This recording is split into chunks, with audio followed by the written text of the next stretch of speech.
প্রাম বা কোটা আছে, আপনি তো এখন আর কোনো কিছুতেই বিলং করতেছেন না। না। তাহলে আপনার রাজনৈতিক ভবিষ্যৎটা কি? মানে আমি যদি সহজ করে ব্যাপারটা বলি, যে 5 বছর পর আপনি আপনাকে কোথায় দেখতেছেন? মানে আপনি সংসদে ভালো ভালো কথা বলতেছেন, পয়েন্ট অফ অর্ডারে দাঁড়াচ্ছেন, আপনি নোটিশ দিচ্ছেন, কিন্তু এটা কোথায় যাচ্ছেটা কোথায়? এবং এর জন্য কিন্তু আপনাকে বড় স্যাক্রিফাইস করতে হচ্ছে। আপনি কিছুক্ষণ আগে বললেন যে 3 বা 4 লাখ টাকা, কারণ আমার বন্ধুরা, আমি খুব ভালো করেই জানি হুম। আপনি যেরকম পরিচিত মানে লয়ার, তার ফলে আপনার জন্য এটা আরো সহজ। তো এই স্যাক্রিফাইসটা করে আপনি আসলে কি কি করবেন আসলে, আপনার বা কি পাবেন? আমার এখন 1 নাম্বার কাজ, বিশ্বাস করেন, আর কিছু না, আমার এলাকার উন্নয়ন। ওকে। আমি এই মানুষগুলোর কাছে দায়বদ্ধ, ওয়াদাবদ্ধ, ঋণী। এই ঋণটা সার্বিক ঋণ। আমার এলাকার মানুষ একেবারে প্রান্তিক মানুষ খালেদ ভাই, হয়তো সারা বছর ও চিকিৎসার জন্য বা আগামী বছরের জমিটা নিবে সেই জন্য 50,000 টাকা জমাইছিল, ময়লা পুরানো নোট খালেদ ভাই আমার হাতে এসে দিয়ে গেছে। আপনি যদি বলেন আবেগ, এই মানুষগুলাকে আমি আমার জীবনের চেয়ে বেশি ভালোবাসি। আমার সম্মান, আমার মর্যাদা, আমাকে যতভাবে অপমান করা হয়েছিল তার জবাব আমার এলাকার মানুষ দিয়েছে। ওদের কাছে আমার ব্যক্তিগত ঋণ আছে, এই ঋণটা আমার শোধ করতে হবে। আমি আপনার আবেগটা বুঝতে পারি রুমিন। আপনাকে তো আসলে কয়েকটা ফ্রন্টে যুদ্ধ করতে হয়েছে, এটা একটা ডিফারেন্ট, মানে কখনো কখনো আপনার নিজের ছায়ার বিরুদ্ধে আপনার হ্যাঁ, যুদ্ধ করতে হয়েছে। আপনি জানতেনও না যে কে আসলে আপনার লোক, কে আপনার লোক না, এখানে কে মানে কে ভিতরে বন্ধু কে কে শত্রু বন্ধু কিচ্ছু শেষ জানি না। জানা। কিন্তু আমার প্রশ্ন হচ্ছে, আপনি এলাকার উন্নয়নের কথা বলতেছেন, একটা এমপির কাজ কি আসলে এলাকার উন্নয়ন করা? মানে না, আমি, হ্যাঁ, না খালেদ তাহলে ভাই। তাহলে আপনি আপনি ওই পথেই কেন, মানে মানে আমাদের পলিটিক্যাল পুরো স্ট্রাকচারটা হুম, রিফর্ম না হওয়া পর্যন্ত হুম, আমার আমার আমি একা একটা সিস্টেমে বাইরে যেতে পারবো না। ওকে, ধরুন, ওরা তো স্বপ্ন দেখেছে যে আমি ওদের জন্য এই রাস্তাটা করব। হুম, এটা আমার কাজ হোক আর না হোক, হুম, প্রচলিত রাজনীতিতে এটাই এমপির কাজ হিসেবে ধরা হুম, হয়েছে। হুম, ল মেকিং, পলিসি মেকিং, হুম, এখানে আমি আমার সর্বোচ্চ এফোর্ট দিব, হুম, দিয়ে হয়তো আমাকে ডাবল হুম, দৌড়াতে হবে, হুম, দুই দ্বিগুণ হয়তো হুম, দূরত্ব হুম, অতিক্রম করতে হবে, হুম, কিন্তু আমি দুটোই করব, কারণ ওটা আমার রিয়েল কাজ। হুম, আমার policy making and law hmm, making এ হুম, অবদান রাখা, সেটা যেমন আমি করব, একই সঙ্গে আমার এলাকার মানুষ, এরা হুম, আমার রক্তের সম্পর্কের চেয়েও অনেক আপন, হুম, এদের জন্য আমার করতে হবে। আমার এলাকায় এত প্রান্তিক মানুষ আছে খালেদ ভাই, আমাদের দুটো দুটো ইউনিয়ন, বিশেষ করে পাকশিমুল আর ওরাইলের হুম, গ্রামগুলো, হুম, জয়দরকান্দি, তেলিকান্দি, হুম, ফতেপুর, পরমান্দপুর, ওই দিক হুম। দিয়ে রানীদিয়া, রাজাপুর, কাকরিয়া, ধোবাজাইল, ধামাউর, আমি চোখের সামনে দেখতে পাচ্ছি। এই এগুলি কি মানুষগুলো হাঁটতে মানে ওদের রাস্তা নাই কোনো, ওরা আহ, মোটর সাইকেলে চলে।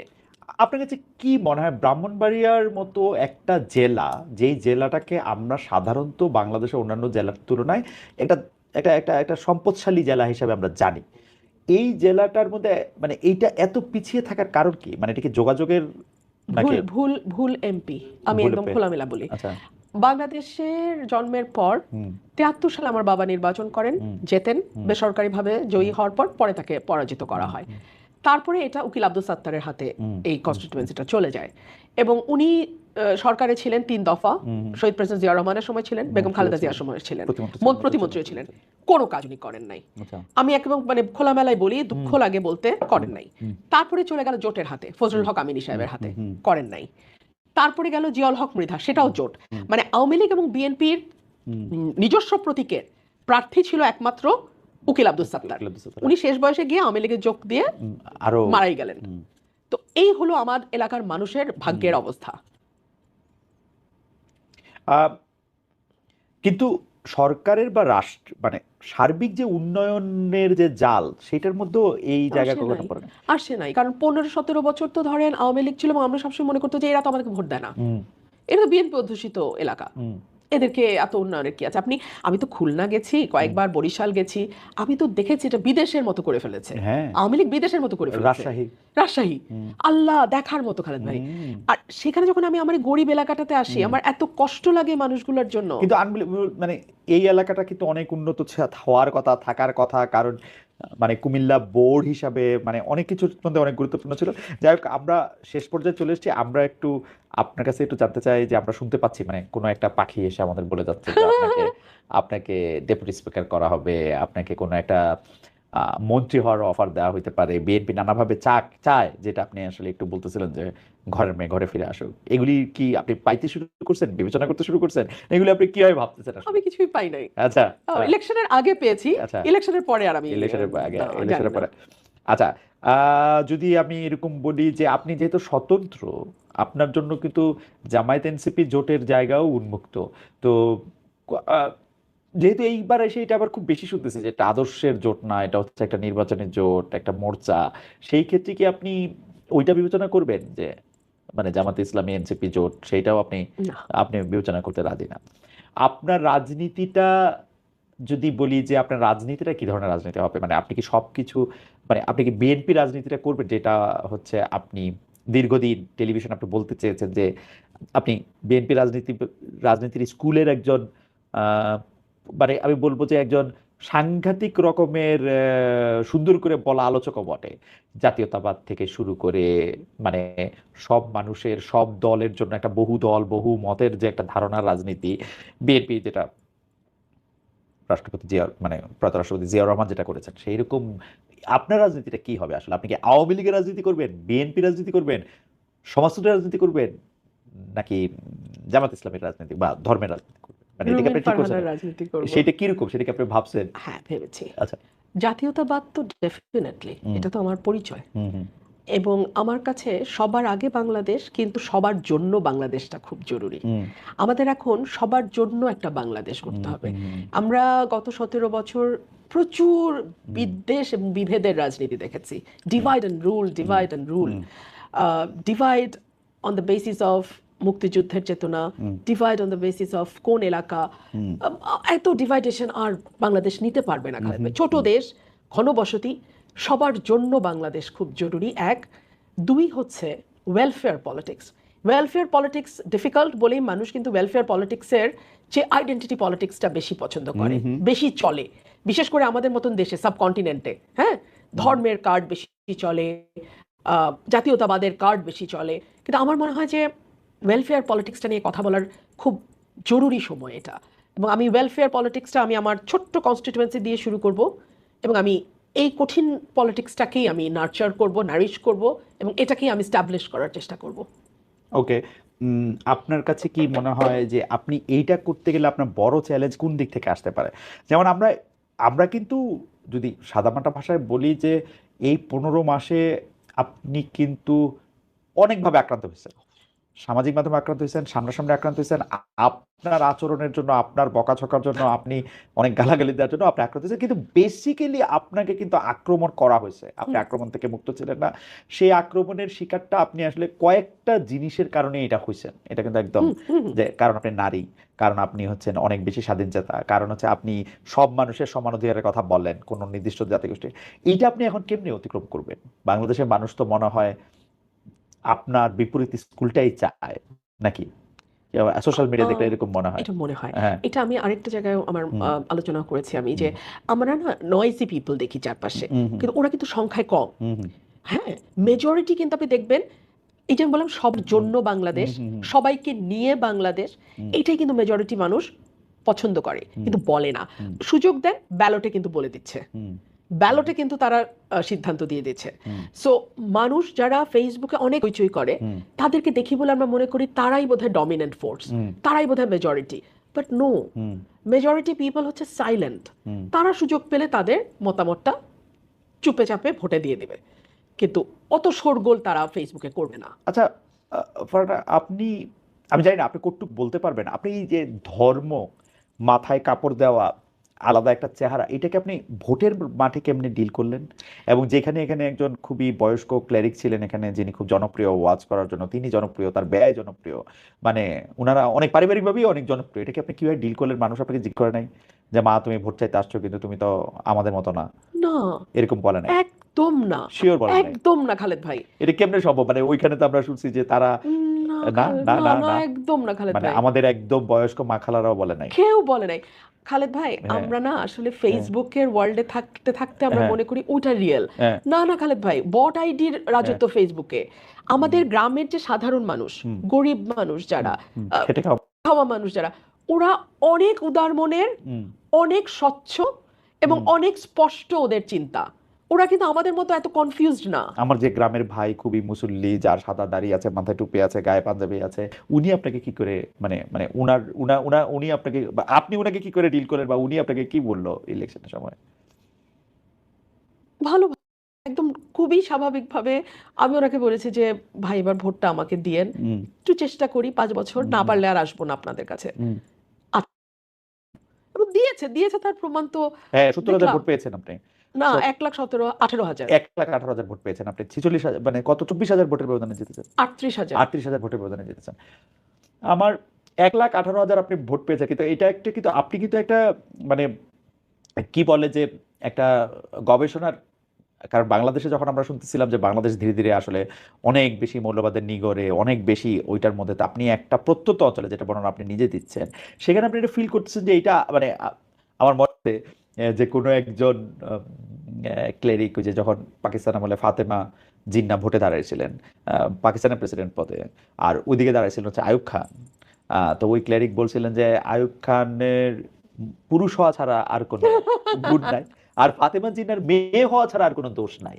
আপনি এই দোষ কেমনে কাটাইলেন মানে? একটা মজার ঘটনা বলি। হ্যাঁ আমি তো টিপ দেই সব হ্যাঁ সময়, তো এলাকাতেও দেই। হ্যাঁ। তো আমার সাথে একটা ছোট ছেলে থাকে, তো ও এসে একদিন সকালবেলা আমার পা চেপে ধরছে, হুম হুম আম্মা পা ছাড়বো না। হুম আমি বলছি, কি হয়েছে বল, কিছু করছিস তুই? না কিছু করি নাই। তো বল না, তুই কি বল না। হুম। আম্মা টিপটা দিয়ে বাইর হইন না।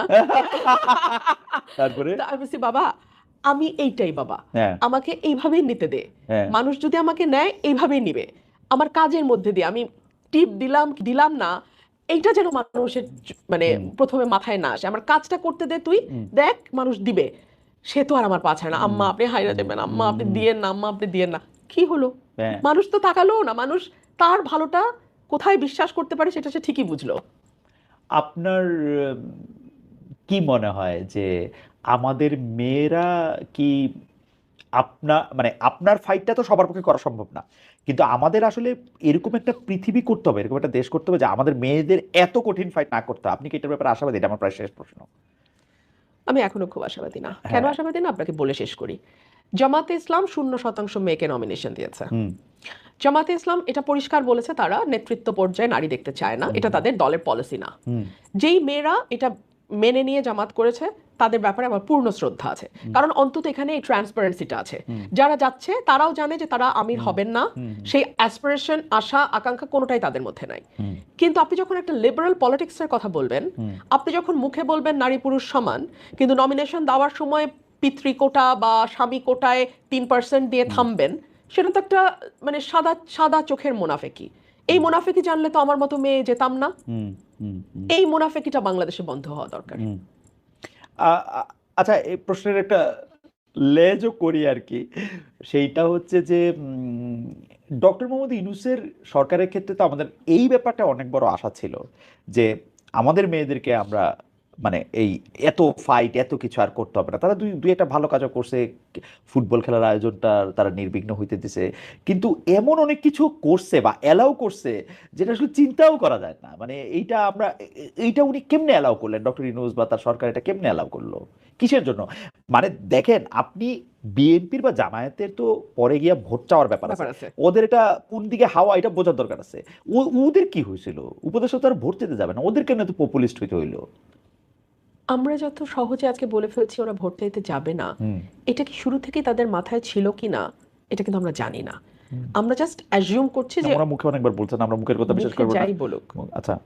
হুম মুখে তো আরো অনেক কথাই বলছে। হুম হুম হ্যাঁ, হুম তো ওনাদের ভেতরে কি আসলে আদতে কি ইচ্ছাটা ছিল আমরা জানি না, হুম কারণ আমরা 10 বছর 5 বছর চিরজীবন এগুলো শুনেছি। হুম দুই হচ্ছে, গভর্নমেন্টের ভেতরে ফোর্স কাউন্টার ফোর্স হয়তো থাকে। হুম। আমি তো গভর্নমেন্টের জীবনে ছিলাম না, আমার সারা জীবনে বিরোধী দলের রাস্তা দিয়ে হ্যাঁ হাঁটতে হ্যাঁ হয়। হ্যাঁ, এইবারও না, এইবারও তাই। এইবারও না। আচ্ছা, তো এখন ফোর্স কাউন্টার ফোর্সে কোন ফোর্সটা ভেতরে গিয়ে জয়লাভ করেছে আমি জানি না। হুম তিন হচ্ছে, আমি তো এটা ভাবতেই পারি যে এরকম একটা আনঅফিসিয়াল হুম একটা শক্তিকে মাঠে রাখতে চেয়েছিল সরকার, হুম। তাদের সুবিধা মতো যখন তখন মাঠে নামানোর যেভাবে জন্য, ইচ্ছে এটা ব্যবহার করা যেভাবে যাচ্ছে। ইচ্ছে ব্যবহার করার জন্য। বেঁচে ফারহানা, আমাদের আর কোনো প্রশ্ন নাই, কিন্তু আমি একটা মানে আপনাকে একটু 30 সেকেন্ড একটু বলতে বলি, সেইটা হচ্ছে যে আমাদের যেসব বাচ্চারা আপনাকে খুব অনুসরণ করেন, মানে এই তরুণ প্রজন্মের মধ্যে যারা আসলে, যাদের বয়স 20-22-এর মধ্যে, যারা আপনার মধ্যে থেকে এক ধরনের শক্তির জায়গা থেকে, তাদের জন্য আপনি আসলে কি বলবেন? মানে কোনো, মানে আপনি যদি বলেন আর কি 30-40 সেকেন্ড 50 সেকেন্ড আপনি তখনই বললেন যে মানে আমি বাংলাদেশের নিয়ে কি তারা খুব আশাবাদী আসলে হইতে পারবে, বাংলাদেশে কি আসলে খুব একটা সুন্দর দেশ হিসেবে থাকবে, নাকি তাদের আসলে, তাদের জন্য আপনি কি বলবেন? আমি এটাকে বলবো, যদি কেউ পরিবর্তন করতে চায় তাহলে তার প্রথম স্টেপটা তাকেই নিতে হবে। আর কেউ তার জন্য হয়ে পরিবর্তন করে দিবে এটার জন্য যেন সে অপেক্ষা না করে। হুম তাকে তার নিজের উপর বিশ্বাস থাকতে হবে, সততা থাকতে হবে, নিজের কাছে নিজের পরিষ্কার থাকতে হুম হবে আমি কি চাই, এবং এইটুকু অ্যাচিভ করবার জন্য আসলে আমি কতটুকু হুম ত্যাগ স্বীকার করতে প্রস্তুত, এই বিষয়গুলো পরিষ্কার থাকতে হবে। আর সততার আসলে এটার আর কোনো অল্টারনেটিভ নাই। হুম নিজের কাছে এবং অপরের কাছে আপনি সৎ থাকেন এবং নিজের যোগ্যতার উপরে আস্থা রাখেন, প্লিজ। অন্য কোনো শর্টকাটে যাবেন না, হুম কারণ শর্টকাটে হয়তো আপাত একটা কিছু হচ্ছে, হুম এটা কখনোই আপনাকে একটা সিমেন্টেড ইয়ে দেবে না, প্ল্যাটফর্ম দেবে না। আপনাকে যদি একটা স্থায়ী প্ল্যাটফর্ম করতে হয়, আপনি লম্বা পথটা নেন, কিন্তু পরিশ্রমের পথটা নেন, শর্টকাটে কখনো যাবেন না। আম, বেঁচে পাওয়াটা আমরা শেষ করে দিছি, কিন্তু আমি এতক্ষণ যেহেতু আপনার সাথে কথা বলতেছিলাম, সেজন্য আমি এদেরকে ছাড়া আর ইয়া দেখি নাই, আমাদেরকে আমাদের মানে মন্তব্যগুলো একটু দেখি না আমরা, একটু আপনি যদি একটু অনুমতি দেন হ্যাঁ, তাহলে নিশ্চয়ই একটু, নিশ্চয়ই একটু মন্তব্যগুলো একটু দেখি। নিশ্চয়ই। একটা মন্তব্য অনেকবার দেখতে পাচ্ছি, খালেদ ভাই তারেক রহমানকে প্রশ্ন করতে আপনি যেরকম নতুজানু হয়েছিলেন, তারপর আপনার সাংবাদিকতার নৈতিকতা কতটুকু থাকে তা জানাবেন।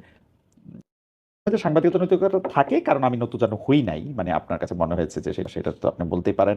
আরেকটা হচ্ছে যে এরকম কথাই বারবার বলতেছেন, আপনি বিএনপির দেখা থেকে সংবিধান সংস্কার পরিষদের সদস্য হিসেবে আপনি প্রশ্ন করেছেন, এই প্রশ্নের জবাব আপনি অনেকটা দিয়েছেন।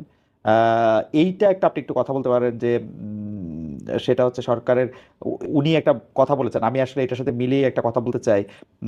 যে উনি বলতেছেন, সবুজ হোসেন খালেদ ভাই, আমি একটা পরিকল্পনা করেছি, সেটা হচ্ছে সরকারে তো অনেক ঋণ, তাই 20-25 জন একটা টিম করে কিছু টাকা উঠাতে চায়, যা ফ্যামিলি কার্ড বা কৃষক কার্ডে সেই টাকা বড় ভূমিকা রাখবে। এই ফ্যামিলি কার্ড সম্পর্কে আপনি কি মনে করেন? আরেকটা প্রশ্ন হচ্ছে, রুমিন ফারহানের কি মন্ত্রী হওয়ার সম্ভাবনা আছে কিনা, এটাও আমি আসলে আগে এই কথা আপনি বলেছেন। মানে আমি আমি আপনার কাছে এটা জানতে চাইবো যে ফ্যামিলি কার্ড বা সোশ্যাল সেফটি নেট হিসাবে বিএনপি একটা কিছু হুম। তো উদ্যোগ নিয়েছে, কেউ কেউ বলছে, মানে আজকে কোথা জানি দেখলাম যে ঈদের আগেও কিছু ফ্যামিলি কার্ডের ব্যাপারে, এইটা আপনার কাছে এটা প্রজেক্ট হিসাবে বা ইয়ে হিসেবে কতটা? নিঃসন্দেহে ভালো হ্যাঁ। উদ্যোগ, কিন্তু কয়েকটা প্রশ্ন থেকে যায়। এক হচ্ছে, আমাদের অলরেডি বিধবা ভাতা, বয়স্ক ভাতা, প্রতিবন্ধী ভাতা হুম ব্যবস্থা চালু আছে। হুম হুম এখন এই ফ্যামিলি কার্ডের পাশাপাশি ওটাও চলবে কিনা, হুম হুম নাকি ফ্যামিলি কার্ড হলে ওটা আর পাবে না? আচ্ছা, এক দুই হলো, ফ্যামিলি থাকলেই ফ্যামিলি কার্ড পাবে, এটা একমাত্র ক্রাইটেরিয়া। তাহলে যেই ভদ্রমহিলা বিধবা নিঃসন্তান, একা থাকেন, বয়স্ক, হুম হুম তিনি তার কার্ডটা আসলে কিভাবে কোন ক্রাইটেরিয়াতে পাবেন, এগুলি কিছু এই বিষয়টা বড় স্পষ্টতা রয়েছে এবং অস্পষ্টতা এবং রয়েছে। এবং এগুলি একটা নিয়ে বড় হিউজ, করে জানা। প্রায় 1,00,000,000,000 টাকা, কতগুলো কার্ড দিলে যেন আজকে সিপিডি গতকালকে বলছিল, আমি শুনছিলাম, হুম মানে হিউজ একটা বার্ডেন আসতেছে হুম সরকারের উপরে।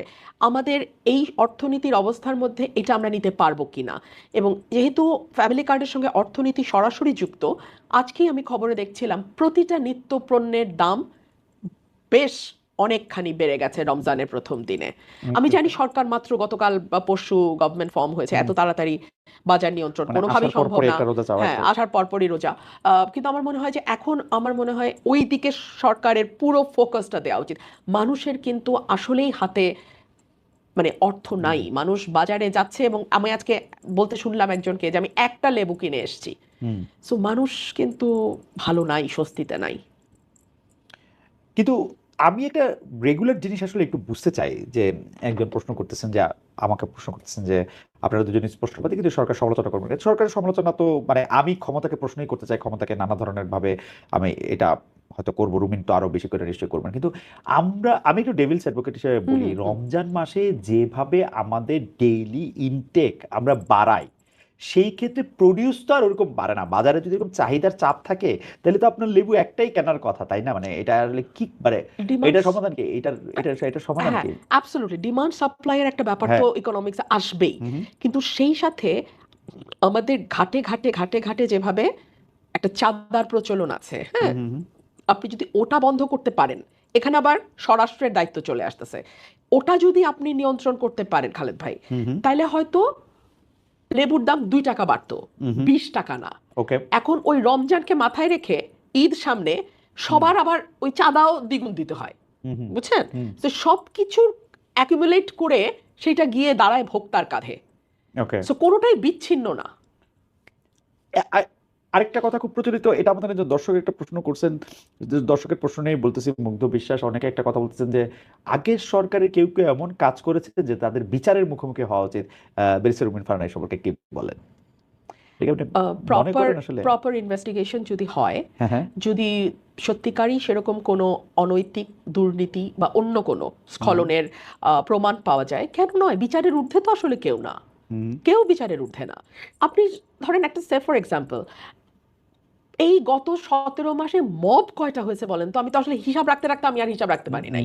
হ্যাঁ, মাজার ভাঙা গুনতে গুনতে আমি আর এক পর্যায়ে আই ওয়াজ লস্ট। অ্যাবসলিউটলি, হ্যাঁ, আর 360 দিনে 365টা, এটা মুখস্থ আমার বলছিলাম বলে মনে আছে, কিন্তু 360 দিন তো না, 365 দিন তো না, এটা তো আরো 6 মাস লিঙ্গার করছে। আমার কয়টা মাজার ভাঙা হয়েছে আমি জানি না। এগুলা কি বিচার হবে না, হওয়া উচিত না খালেদ ভাই? মাজার ভাঙা হয়েছে মানে কার জানি সম্মান ঠিক রাখার জন্য আপনি কবর থেকে লোকটাকে নামায় আপনি তাকে পুরাই দিচ্ছেন, এবং সেটা আপনি ফেসবুক লাইভ করছেন, সেইটার মধ্যে থেকে আপনি আসলে ভিডিও করে বাজারে ছাড়ছেন। কার কার জানি আপনি সম্মান রক্ষা করছেন, কার কোন মানে কি বলে কোন স্পিরিট রক্ষার জন্য আপনি গিয়ে 2টা বিল্ডিং আগুন লাগাই দিচ্ছেন, সেটা 2টা পত্রিকা, যে আপনি এটা হচ্ছে আপনার জুলাই স্পিরিট। আপনি মানে এইগুলি তো আসলে আমি জানি না, মানে এগুলি যারা করছে, যারা উস্কাইছে। এবং তবে আমি মনে করি, আপনার মত তো আমি জানতে চাওয়ার আগে আমি একটু মনে করি যে আমি কিন্তু সবসময় মনে করি যে আমার রাইট প্রোটেক্ট করাটা অত একটা বড় ব্যাপার না। এটা যে কোনো প্রাণীর একটা ইনস্টিংক্ট। আমি আমার রাইট প্রোটেক্ট করতে পারি। আমি যতক্ষণ পর্যন্ত আমার বিরুদ্ধ মতের পক্ষে রাইট প্রোটেক্ট করার উদ্যোগ নিতেছি ততক্ষণ পর্যন্ত আমি হচ্ছে একটু গণতান্ত্রিক। এইটা কি বাংলাদেশে বাংলাদেশের মানুষ কি কখনো বুঝবে যে আমার প্রতিপক্ষের রাইট আমার প্রোটেক্ট করতে হয়? তাহলে বাংলাদেশ এটা কি কোনোদিন মানুষ বুঝবে? এটা না, আমি এটাকে অন্যভাবে হ্যাঁ। বলি। আমাকে একজন প্রশ্ন করেছিল যে আপনি এখন আওয়ামী লীগের ব্যাপারে তো বেশ সফট, হ্যাঁ, এই আপনি একটু আগে বললেন, হ্যাঁ, হ্যাঁ হ্যাঁ। সফট কেন? আমি একটা কথা বলি, আমার প্রতিপক্ষের হাত থেকে যখন তলোয়ারটা পুড়ে যায় তখন তার প্রোটেকশন দেওয়ার নৈতিক দায়িত্ব আমার। হ্যাঁ, হ্যাঁ। আমি আমার তলোয়ার দিয়ে তাকে আঘাত করতে পারি না, ওটা বীরের কাজ না, ওটা কাপুরুষের কাজ। অ্যাবসলিউটলি। সুতরাং এখন আওয়ামী লীগের সমস্ত অধিকার রক্ষা যদি আমি করতে পারি, আমরা করতে পারি, এই সরকার করতে পারে, সেখানেই ডিফারেন্সটা হবে আপনার সাথে আগের সরকারের। এবং এই যে মাইনরিটির প্রোটেকশন নিয়ে আমি একটু বলতেছিলাম যে দীপু দাসকে উনাকে পুরায় মাইরা ফেলা হইলো, উনাকে পুরায় মাইরা ফেলা সম্ভব হইলো উনাকে হচ্ছে মানে যেহেতু উনি মুসলমান না, কোনো কিছু একটা বইলা ট্যাগ দিয়া। এইটা আপনার কি মনে হয়, এটা আমরা বন্ধ হইতে দেখবো? আমরা যে যারা সংখ্যায় কম তাদেরকে আমরা প্রোটেক্ট করতে পারবো? আপনার কি মনে হয় আসলে?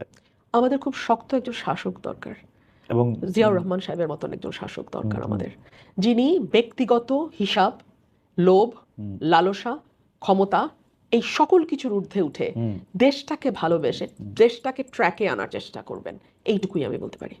বারবার একটা কথা বলা হয় যে আমাদের আওয়ামী লীগের সময় মানে আগে সরকারের সময় আমরা নামাজ পড়তে পারি নাই, আমাদেরকে এই করা হয়েছে। আমার কাছে তো মানে দু একটা আমি আমি কোনো কিছু নিয়ে তর্ক করতে চাই না, কিন্তু ঘটনা হইতেছে যে আমারে কোনো কিছু করতে দেওয়া হয় নাই, এই জন্য আমি তো আরো বেশি করে এই সময় এসে করতে দিব। এইটা কি আমাদের কোনো ক্যাম্পেইন করার কোনো কিছু বোঝানোর? আপনি তো এবার হাটে মাঠে ঘাটে ঘুরলেন, আপনার যে কি মনে হলো এটা কি মানুষ বোঝে? মানে বাংলাদেশের যে গ্রামগুলির কথা আপনি বললেন, সেই গ্রামের মানুষেরা কি তাদের মানে অন্য ধর্মের ভাইদের বা অন্য বিশ্বাসের মানুষদের প্রোটেক্ট করে? আমি আমার এলাকায় দেখেছি একেবারে সাধারণ মানুষ কিন্তু স্বচ্ছ এবং পরিষ্কার এবং তারা সৎ।